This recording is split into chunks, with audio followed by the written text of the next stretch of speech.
Right, good morning. It is day 22, I think, of Red January. And my guest today is Councillor Liz Harsant. We're just walking through her ward in Ipswich. What's your ward called? Holywells. Holywells ward. And we, rather than run, I'm going to run later on because it is Red January and I have to keep up to my promise. We're walking quickly. And just going to have a chat about Liz's ward and about mental health and all that sort of thing. So, how long have you been councillor around here? I've been a councillor for 16 years in 16 May. years. Wow. That's quite a long time. It's a very long time. What sort of thing, what's been your biggest achievement, do you think, in that time? Well, I was leader of the council for 6.5 years, from 2004 onwards. So I'd like to think that I was the first female leader. Yeah. And that in itself, I think, was an achievement. And during that time, of course, the university was built. Yep. And again, I feel very proud that that's actually happened in Ipswich, and all this development here along the waterfront, which is amazing, isn't it? Indeed, and we're just walking up to the university area now, and so it's Red January, and I'm running every day, and we're now walking. I do actually feel slightly out of breath with the pace of walking that we're doing, which is good. Probably a sign of how unfit I am. But that's all about doing a bit of exercise to help to combat the January blues.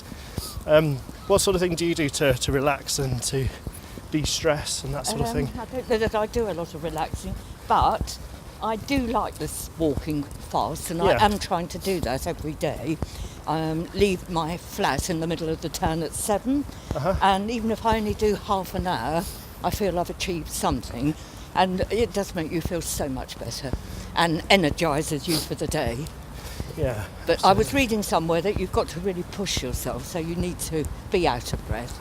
So I go into Christchurch Park and run up the hill near the Reg Driver Centre, which does take your breath away. You have to stop at the top to get your breath back.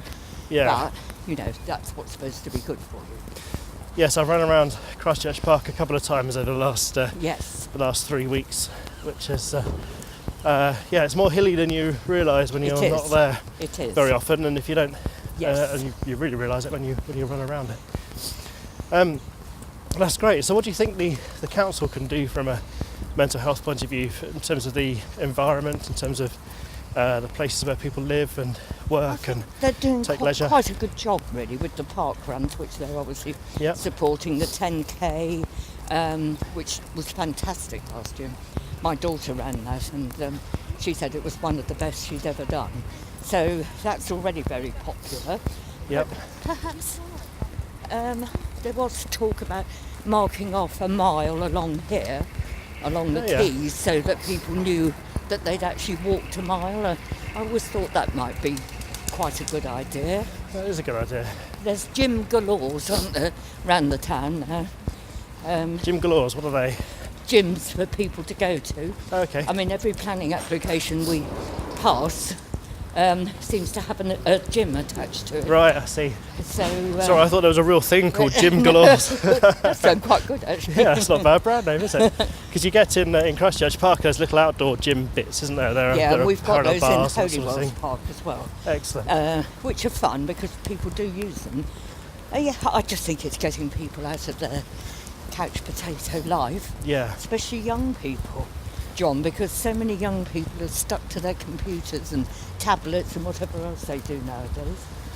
Yeah. So how you do that, I don't know. Well, doing things like the work that's been done in Holywells Park recently does certainly helps towards that, doesn't it? Yeah, it does. And speaking of young people, I'm just going to swing around now and see the university in the background, along with the enormous question mark, which is fantastic, isn't it? Just about to see over there. And it caused so much trouble when it first went up. Now everyone loves it. Along with the tree, the Christmas tree, which was absolutely, it was beautiful. Wasn't it's it? Just a right setting. Yeah. So over there, we will have the Upper Orwell crossing. We will. Yes. And we walked past the compound site this morning. Yep. And we didn't mention that, but no, just a bit of an eyesore, to say the least. A little bit, but that'll be good. Orwell Crossing will help to ease some of the traffic congestion and I hope so. Revitalise this part of town even more, won't it? I mean, in my ward, it's very controversial because of Cliff Lane and the increase in traffic, and Landseer Road as well. But we're working hard to mitigate that. Yeah. That's all we can do. Okay, right. Well, thank you very much, Thank Liz. you Thank very you.